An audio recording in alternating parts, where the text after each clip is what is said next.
Hello, I'm Helen Beebee. I'm Samuel Hall Professor of Philosophy at the University of Manchester. I'm really delighted to have become a patron of the Athena SWAN Charter, and I'm really sorry that I can't be with you today to celebrate your 10th anniversary. I'd like to start by showing you a little clip. This is from an old psychology experiment of about 15 years ago. And this is going to be kind of by way of a metaphor for what I want to talk about afterwards. So have a look, but make sure you concentrate and follow the instructions. This is a test of selective attention. Count how many times the players wearing white pass the basketball.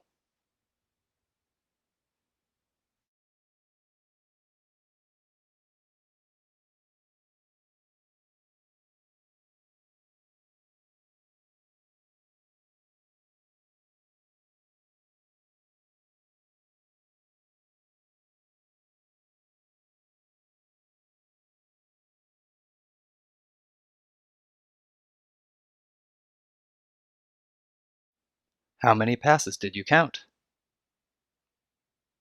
The correct answer is 15 passes. But did you see the gorilla? So if you were paying attention and you got the answer right, you probably didn't see the gorilla and you won't know what I'm talking about now, but trust me, there was a gorilla there. Go and Google this later and you'll be amazed at how obvious the gorilla is in the picture. I think the problem of the underrepresentation of women in arts and humanities subjects, broadly conceived, is a little bit like the gorilla. It was right in front of our faces all the time and we just never saw it. So let me give you some examples. In philosophy and in history, roughly half of the undergraduates are women, but less than 20% of the professorial staff are women. In theology and religion, 60% of the undergraduates are women, but only about 30% of the academic staff are women. Those are really serious drop-off rates that we should all be concerned about. So in the last handful of years, we've all started to see the gorilla. The British Philosophical Association and the Society for Women in Philosophy produced a report which I co-authored in 2011 on the underrepresentation of women in philosophy. In Theology and Religious Studies, a similar report was published in 2013, and the Royal Historical Society followed suit in 2015. Now we can all see the gorilla. It's kind of amazing that we didn't see it all the time because it really was right there in front of us. That's why I think it's a really perfect time for the Athena SWAN Charter to be rolled out to the arts and humanities, social sciences, business and law. We can all see the gorilla now, and so we're all ready to take action. The other thing I wanted to talk about is the fact that local action is often what's required, and often quite discipline-specific action.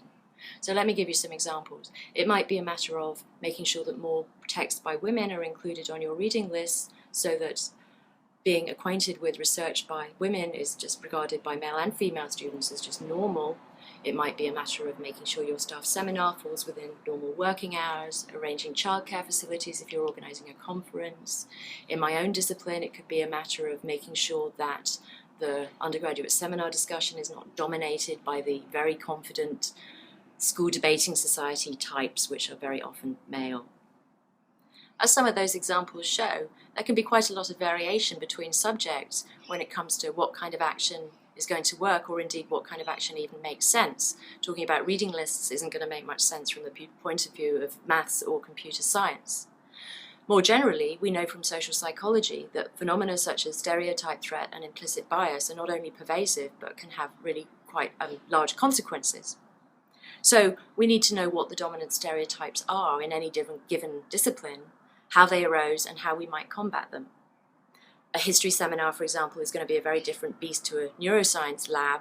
So if we want to make it a place where women feel comfortable and where they can succeed on an equal footing with men, the kinds of actions we might have to perform are going to be very different.